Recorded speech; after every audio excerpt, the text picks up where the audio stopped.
My birthday fell on a Tuesday that year. I didn't expect anything.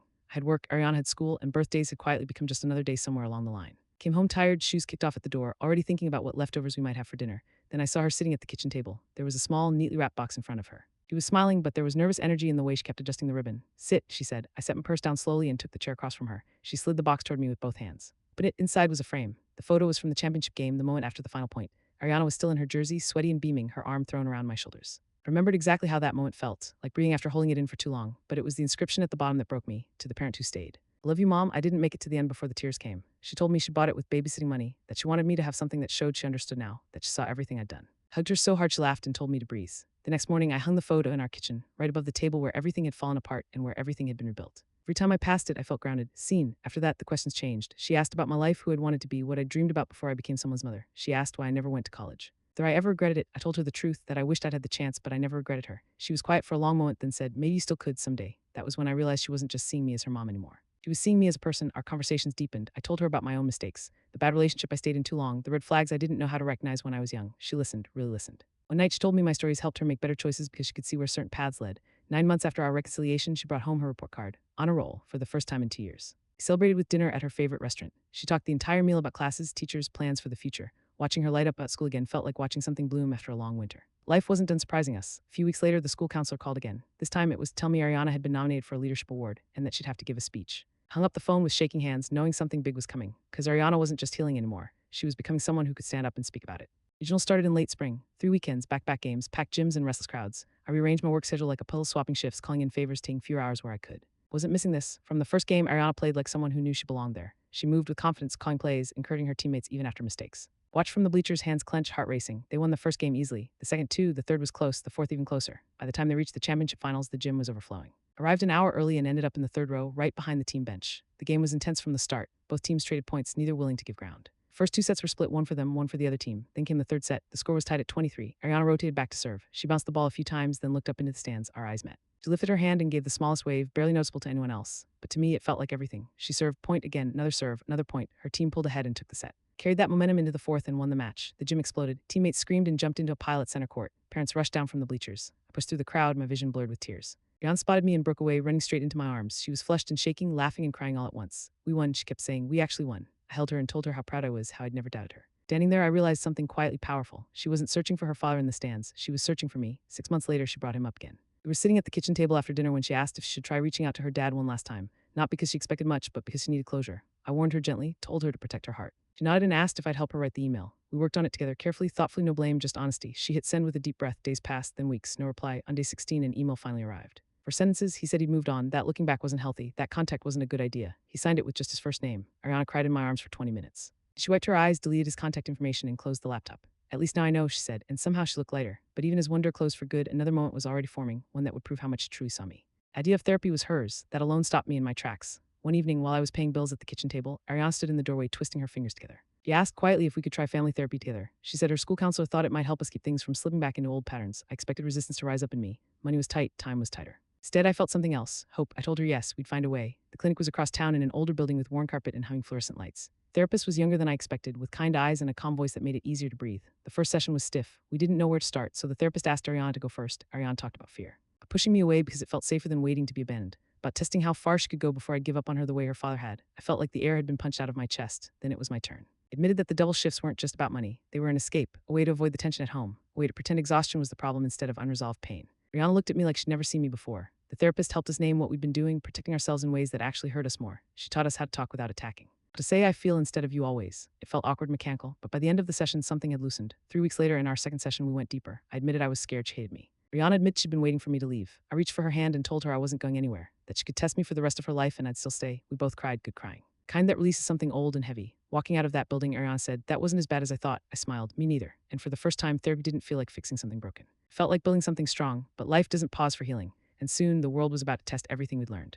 A call from the school came 2 weeks later. I was halfway through my shift when my phone vibrated in my pocket. I almost ignored it. Work didn't leave much room for personal crises, but something in my chest told me not to. Was the school counselor. She spoke gently, the way people do when they're trying not to alarm you. Ariana had missed a test. There were absences from the week I'd been gone. Teachers were concerned. I explained as carefully as I could. Family emergency, a rough patch, nothing dangerous, just complicated. The counselor listened, then surprised me with kindness. Ariana could retake the test. They'd help her catch up. He suggested regular counseling sessions to help Ariana process everything she'd been dealing with. I agreed immediately. When I told Ariana that night, she didn't resist. She just nodded like she'd already been expecting it. First counseling session was awkward. She came home quiet, dropped her backpack, and disappeared into her room. I didn't push. For once, I let space be quiet instead of heavy. By the third session, she started talking. Told me how the counselor helped her understand her anger, not as something bad, but as something misplaced. How it was easier to aim it at me than at a father who wasn't there to hear it. Those sessions became a turning point. Gave her a place to unload emotions without turning our kitchen into a battlefield. And slowly, I noticed something else changing. Her phone stayed in her bag more often. She came home on time. One night, she sat at the table while I was sorting through bills and asked if she could see our budget. I hesitated, then I handed it to her. She stared at the numbers, eyes wide. Rent, utilities, groceries, volleyball fees, gas. This is why you work so much, she said quietly. Yes, I replied. She didn't say anything else, but later that night, she hugged me for no reason at all. A few days later, she showed me messages from the boy she'd met at the party. Kept texting, kept pushing. I don't like how he makes me feel, she said. I watched her block his number without hesitation. And in that moment, I realized something important. She was learning to trust her instincts.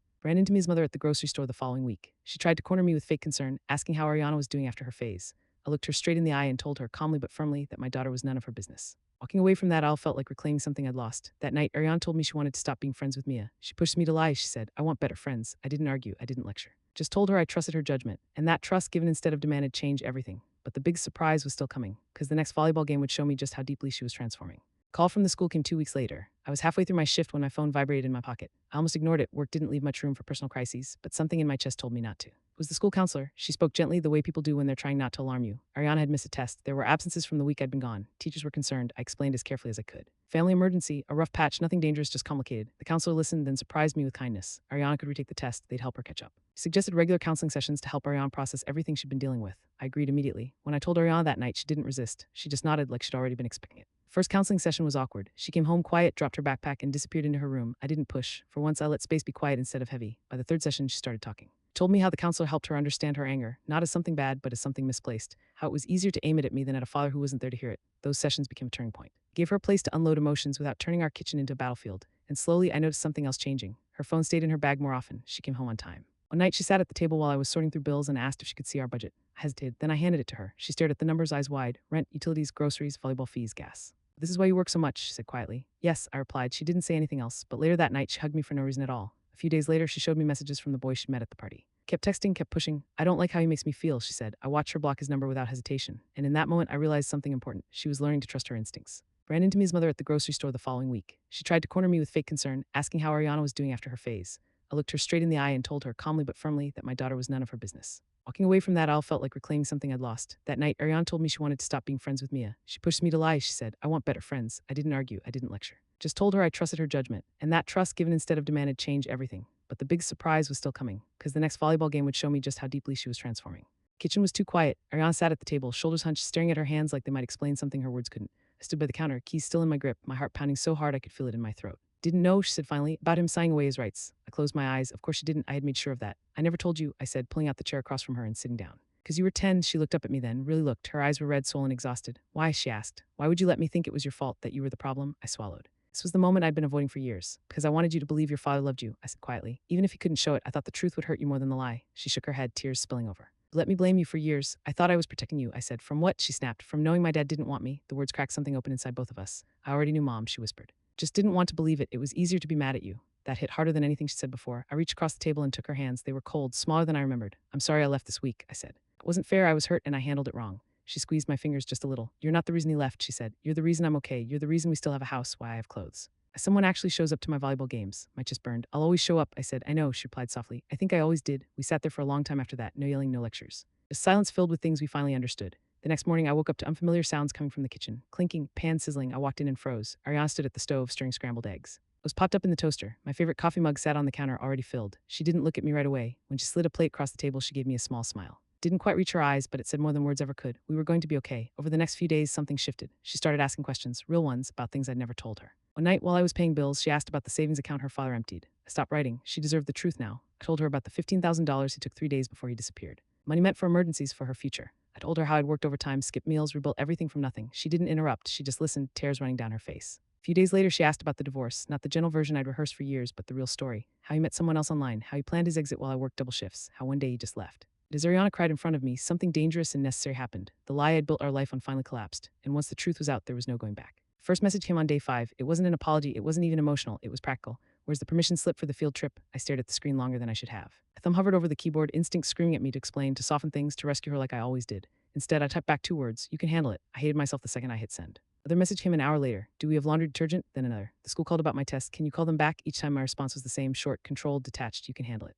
On the outside, I told myself I was teaching responsibility. On the inside, I was bleeding. Every message felt like proof that she still needed me, even while pretending she didn't. By day 6, I barely slept. My sister noticed. She asked why I didn't just go home already. I didn't have an answer that made sense out loud, because the truth was I was scared that if I went back too soon, nothing would change. She'd still believe I was the reason her father walked away, that I'd keep swallowing the blame just to keep the peace. And then came day 7. It was 11:04 p.m. when my phone rang. Her name lit up the screen. Answered on the first ring. Mom, her voice was shaking, not angry, not defiant, terrified. There's a party, she whispered. Some older kids showed up, things got weird. Locked myself in the bathroom. My body was already moving before my brain caught up. I was standing grabbing my coat. Where are you? I asked. Please come get me, she cried. I'm sorry. Brillium, every instinct in me screamed go. Don't think, don't hesitate. But exhaustion and hurt collided inside my chest, and before I could stop myself, I asked the one question that changed everything. Did you try calling your dad? Silence. Then quietly, I found his number online. My heart sank. He has a new family, she said. A little boy. He posted pictures from Disneyland last week. I felt something cold spread through me. You've been carrying this alone. Did you call him? I asked. He didn't answer, she said, her voice cracking. I texted. He said I should ask you, that he signed away his rights for a reason. That was it. Every lesson I thought I was teaching, whatever space I thought we needed, shattered in that moment. I grabbed my keys and drove. I found her sitting on the curb outside a house I didn't recognize, mascara streaked down her cheeks, arms wrapped around herself like she was trying to disappear. She got into the car without a word. We didn't talk on the drive home, not because there was nothing to say, but because everything we'd been avoiding was waiting for us in that silence.